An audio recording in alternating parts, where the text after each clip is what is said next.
안녕하세요. 안녕하세요. 네, 오늘 과학자 편 두 번째 시간입니다. 과학자가 되려면 어떤 준비를 해야 하는가에 대한 좀 질문들을 좀 드려보려고 해요. 그래서 첫 번째 질문입니다. 과학에 관심이 많은 우리 학생들, 학교에서 과학에 관심이 많은 학생들이 많지는 않은데요.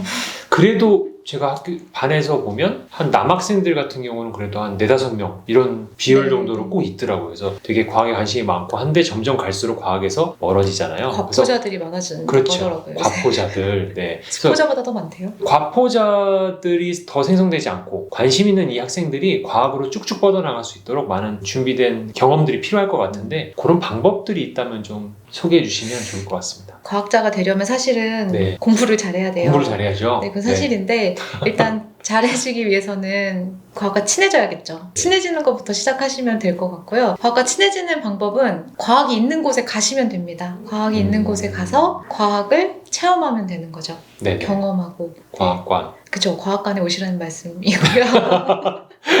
네, 과학이 있는 곳이 대표적인 게 사실 과학관이고. 그럼요. 그만큼 집약적으로 다양하게 준비되어 있는 곳이 네네네네. 없잖아요. 조금 더 공부를 하고 싶은, 좀 더 과학의 진로에 관심이 있으신 분들은 네. 이건 팁인데 우리나라의 공공 연구소들 있잖아요.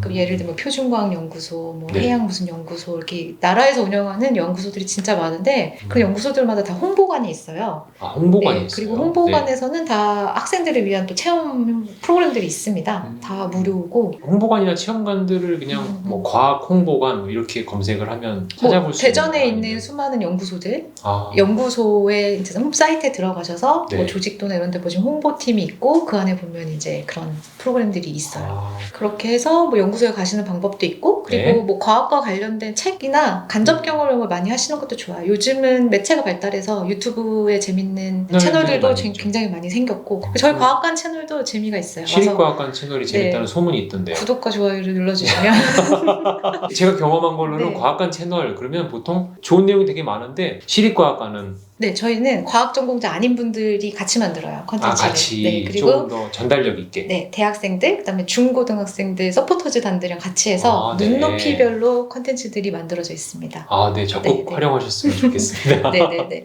진로 관련된 영상도 굉장히 많고요. 보시면 네. 좋고 중요한 거는 생활 습관을 변화시키시는 거예요. 과학을 좋아하려면 과학자처럼 생각하는 거죠. 근데 과학자처럼 생각하는 게 이렇게 어려운 건 사실 아니고 어떤 네. 현상을 접했을 때 왜 그랬을까? 어떻게 저렇지? 정말 과연 그럴까? 뭐 이런 질문들을 항상 품고 의심을 품고 의심을 품고 네네. 이 현상은 뻔한데 이건 왜 그런 거지? 아까 말씀하셨던 태양은 왜 빛이 날까? 호기심을 갖는 거. 호기심을 가지고 주변을 접하고 생각하는 게 일단 과학을 좋아하게 되는 뭐 생활 습관의 변화라고 말씀을 드릴 수가 있겠고 사실 과학을 잘해야 더 좋아할 수 있잖아요. 그렇죠. 그러면 잘할 수 있는 방법을 찾는 것도 좋아요. 아, 잘할 수 있는 방법이 있나요? 과학을 잘할 수 있는 방법이 네. 사실 학교에서 시험 봐서 잘하는 게 제일 좋지만 요새 네. 시험 그렇게 많이 안 보잖아요. 네. 그러면 뭐 과학 독후감 대회나 과학 뭐 연극이나 공연이나 요즘 과학 뮤지컬들도 꽤 있거든요. 뭐 갈릴레오 뭐 이런 것도 있고 게놈 익스프레스 연극도 굉장히 재밌었고요. 게놈 익스프레스요? 네네. 네네. 그런 문화 활동들이 되게 많은 곳에서 과학이 활용이 되고 있으니까 그런 걸 경험을 하시면 조금 더 친해지고 재밌고 나도 한번 해볼까 이럴 수도 있을 것 같아요. 맞아요. 연극 배우가 체험을 해보면. 과학자가 될 수도 있는 거고. 아. 제 친구 천문학 박사는 마술사예요. 그래서 공연도 하러 다니고. 그러니까 학교에서도 사실 과학 마술 하시는 선생님들이 좀 계시거든요. 그래서 굉장히 인기가 높아요. 그러니까 우리가 알고 있는 과학인데 그걸 마술과 연결 지어서 네네네네. 보여주니까 애들이 과학에 대한 관심도 생기고 또 그거 어디서 사냐고 물어봐가지고 네네네. 사서 또 집에서 해보고 하더라고요. 네. 아, 그런 과정들이 도움이 과학을 된다. 공부로 접하기보다는 생활 속에서 즐길 수 있게 접하게 해주시면 과학을 좋아하게 되고 잘하게 되지 않을까요? 과학적인 사고와 마인드를 가지고 그리고 많은 체험과 다양한 경험을 해봐라. 네네네. 그렇게 말씀해 주셨는데요. 학생들 그렇게 도움이 좀 되었으면 좋겠습니다. 다음 질문 좀 드릴게요. 네. 미래 직업에 관해서도 좀 책을 쓰셨어요. 네. 근데 사실 미래 직업이 어떤 직업들이 인기가 있고 어떤 직업은 사라지고 어떤 게 전망이 있는지에 대한 궁금증 다 있으실 텐데요. 과학 분야에서 이런 분야 또는 이런 직업이 후대 우리 학생들 또는 내 자식이 이런 분야에 했으면 참 좋을 것 같다. 한번 소개해 주실 만한 분야가 있을까요? 분야를 설명하기 앞서서 네. 먼저 제가 책에도 썼는데 부모님이 하라는 대로 하면은 망합니다. 네. 앞으로 저희가 살아갈 세상은 어떻게 될지 몰라요. 너무 급변하고 그렇죠. 있고 그래서 네네. 아이들이 자기가 좋아하는 일을 찾을 수 있게끔 도와주시는 게 제일 좋고 미래 역량이라고 해서 OECD에서 강조하는 4가지 역량들이 있어요. 4가지. 4C라고 찾아보시면 되는데 네. 창의력, 크리에이티비티, 커뮤니케이션, 소통 능력 의사소통 능력. 네, 그 다음에 크리티컬 띵킹. 제가 아까 얘기했지만 비판적 비판적인 사고. 사고. 네. 그리고 나머지 하나가 콜래보레이션.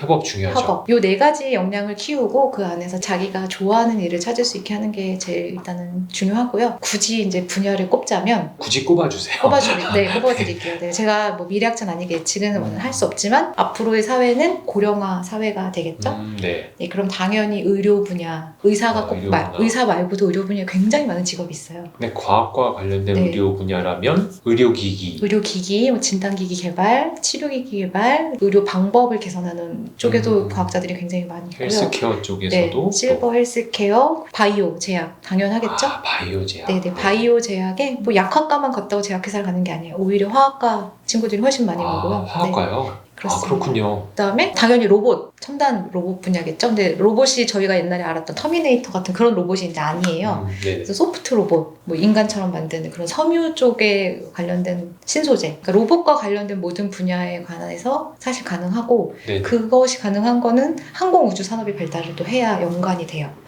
그래서 항공우주 쪽 분야도 되게 전망이 있고요. 그리고 에너지 환경 분야는 앞으로도 계속 연구개발과 투자가 이루어질 분야죠. 당연히.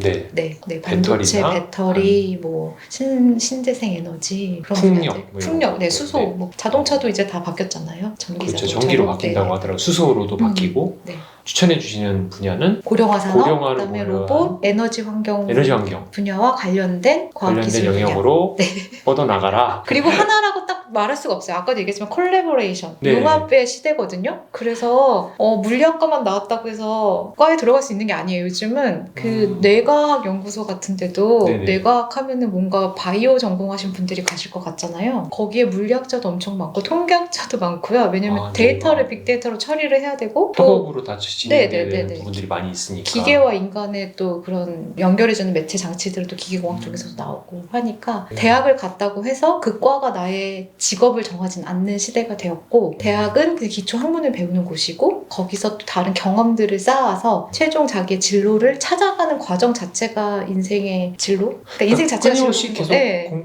그 과학 분야다 그럼 내가 하나를 정했으면 그거 가지고만 계속 갈 수는 없고 네. 그걸 기반으로 다른 것 영역까지 좀 넓히고 끊임없이 넓힐 수밖에 가야 없는 되는 시대예요. 시대네요. 대학원만 가더라도 아주 세분화되거나 근데 그 세분화될 때 다른 학문과 연결이 안 될 수가 없어요. 뻗어나갈 수 있는 가지수가 네네네네. 많고 원하는 곳들이 많아서 그쵸. 여기 협업으로 하다 보니까 그런 가능성이 있다라는. 물리학과를 나와서 의료에 관심이 생기면 의학 물리학자가 될 수도 있는 거고요. 바이오 피직스라는 분야도 있어요. 네. 물리학을 하신 분들이 생물체의 원리를 접목해서 또 하시는 학문들도 있고 그러니까 다 융합의 학문 시대라고 이제 보시면 될 것 같아요.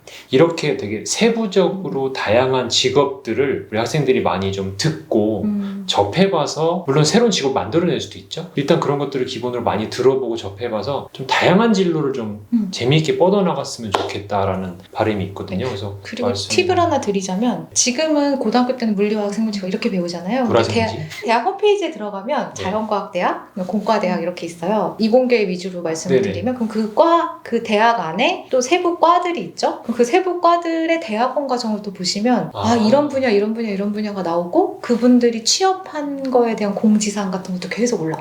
그렇네요. 그러니까 학부보다 대학원은 조금 더 세분화되면서 다루니까 한 간학문이 더 이루어지고 정말 유용한 팁입니다. 한번 꼭 그렇게 살펴보시고 진로를 정해봤으면 좋겠습니다. 되게 도움이 되는 팁이네요. 어떤 과목을 배우는지도 되게 중요해요. 뭐 교육과정이 다 나와요. 대학원, 학부. 그래서 과목 이름을 보면 이런 거 하는 데구나, 이런 거 하는 데구나를 알 수 있죠. 자세한 정보 감사드립니다. 마지막 질문을 드릴게요. 요즘 코로나19 상황 때문에 너무 힘들잖아요. 그런데 이제 교육 분야도 대면 교육이 거의 대부분이었는데 이제 비대면 교육을 하고 그리고 좀 더 나아가서는 지금은 메타버스도 좀 많이 화두가 되고 있는데요. 과학관에서 근무하시면서 이러한 온라인 교육이나 뭐 가상 또는 증강현실 관련해서 좀 시도하고 계시는 어떤 프로젝트나 도전들이 있으면 좀 소개를 해주시면 좋을 것 같습니다. 네네. 작년에 코로나 때문에 과학관이 문을 닫았었잖아요. 근데 과학관이 가진 가장 최대 장점은 다른 곳에 없는 전시물들, 실험기구들이 있는 건데 그거를 활용해 전혀 할 수 없는 상황에서 저희가 공간이 가진 의미에 대해서 되게 많이 생각을 하게 됐어요. 학교에서 우선 줌으로 수업을 시작하신 것처럼 저희도 줌으로 비대면 교육을 시작을 하다가 이것이 과연 맞는 것인가. 그렇죠. 체험 위주의 네. 교육을 하던 과학관인데. 네네네. 그래서 그런 고민을 하다가 메타버스가 등장을 했죠. 근데 사실 예전부터 있던 개념인데 그걸 조금 더 공간의 의미를 확장을 해서 우리가 몸으로 만날 수 없다면, 물리적으로 만날 수 없다면 가상 공간에서 아바타들끼리라도 만나서 네. 수업을 해보자. 이렇게 해서 저희는 여러 가지 플랫폼 중에 마인크래프트도 있고 로블록스도 다 있지만 네. 제페토도 있고 유저가 저 활용 가능한 플랫폼에서 게더타운을 활용해가지고 게더타운 한번 봤는데 되게 네네네. 귀엽더라고요. 아기자기하게. 그래서 되어 있는. 과학관 공간을 안에다 매핑을 하고 선생님들이 다 하셨어요. 과학관 선생님들이 직접 하셨고 네. 그 안에서 수업별로 프로그램별로 다시 공간 재구성이 가능하고 참여한 학생들과 의사소통이 되게 활발했죠. 왜냐하면 네네. 게더타운은 안에서 줌처럼 얼굴도 다 마주보고 맞아요. 채팅과 가까이 대화가 가면 얼굴이 네. 땡 뜨더라고요. 그리고 조별 자기들끼리만 대화, 숨은 대화도 가능하고 그래서 아이들이 정말 저희 없는 곳에서 숨어서 자기들끼리 얘기하기도 해요. 그런 프로그램들이 많이 하다 보니까 그런 얘기도 해요. 학생들이 실제로 과학관에 와서 저희랑 네네. 이렇게 수업할 때보다 오히려 선생님이랑 더 친해진 것 같아요. 뭐 이런 말을 좀 더 하게 격이 없이 좀 재미있게. 네네네. 전국에서 아이들이 오죠 이제는. 네. 그러니까 그동안은 서울에 있는 학생들만 주로 왔다면 지금은 약간 전국에서 신청을 하세요. 온라인 교육이니까. 공간적인 제약이 이제 없어지니까. 네, 그렇죠. 더 그게 확대가 가능하겠네요. 됐고 전국에서 오는 아이들이 온라인상에서 만나서 그렇게 4주 만에 친해지는 걸 보면서도 협업도 되는 게 이거 진짜 다른 형태의 교육이 이제 오겠구나. 혹시 그러면 AR 뭐 증강현실이라고 네네네. 하죠. 그러니까 네네. 현실 예전에 포켓몬고 그런 네네네. 게임인데 그런 부분도 좀 그런 시도하고 부분도 계신다고. 하고 있죠. 저희가 원래는 단체로 오거나 뭐 예약을 받아서 오신 관람객들 대상으로 하던 체험 프로그램을 이제는 이렇게 밀집해서 할 수 있는 건 할 수 없으니까 네. 개별적으로 오셔도 그런 프로그램에 참여할 수 있게끔 과학관에 있는 전시물들을 GPS 기반으로 미션처럼 네, 이렇게. AR로 다 만들고 중간에 저희 운영 요원들이 아니고 NPC들이 등장을 해서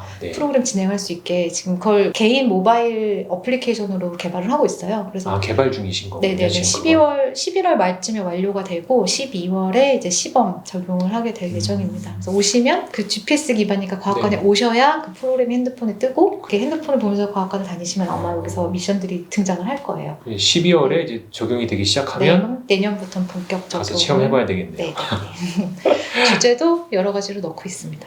네, 좋은 말씀 감사합니다. 네네. 이렇게 이번 영상에서는 과학자가 되기 위한 준비, 소양 키우기, 그리고 미래 직업까지도 같이 이야기를 나눠봤는데요. 우리 학생들이 과학에 대한 관심들을 실생활에서 많이 가져보고 경험하면서 꿈을 좀 다양하게 키워봤으면 좋겠다는 그런 바람이 생겼습니다. 지금 우리나라 하면 사실 IT 강국이잖아요. 근데 말씀하신 것처럼 IT 강국뿐만 아니라 이 분위기 이어서 기초과학, 순수과학 분야에서도 세계적인 강국이 되는 그런 네네. 나라가 우리 아이들 덕분에 됐으면 좋겠다는 그런 생각이 듭니다. 오늘 말씀 너무 감사하고요. 마지막으로 한번 소감이요? 말씀해 주시면 네. 학위빨이 잘 받았는지 궁금하고요. 네. 잘 받았을 거예요. 네. 제가 과학자인가라는 고민을 사실 나오기 전에 했었어요. 과학 교육을 했고 뭐 물리학으로 석사를 했지만 다시 과학 교육학을 했고 그래도 일반인들 기준에서 봤을 때는 제가 그래도 과학 분야에서 일을 했고 일반인과 과학을 연결해주는 역할을 지금도 하고 있기 때문에 과학 교육학자이면서 동시에 과학자가 맞는 것 같고요. 저처럼 중간 역할을 하는 직업군 진로들이 앞으로 더 많이 생겨날 것 같아요. 융합의 시대가 될 테니까. 그리고 제가 이런 일을 하게 될지는 저도 사실 옛날에 몰랐어요. 박사과정을 할 때도 몰랐고 말씀드리고 싶은 건 여러분들이 경험하고 있는 모든 것들이 쌓여서 현재의 미래의 나를 만들어가는 거니까 지금의 순간에 최선을 다하시고 앞으로를 내다볼 수 있는 그 노력을 계속 하시면 좋을 것 같습니다.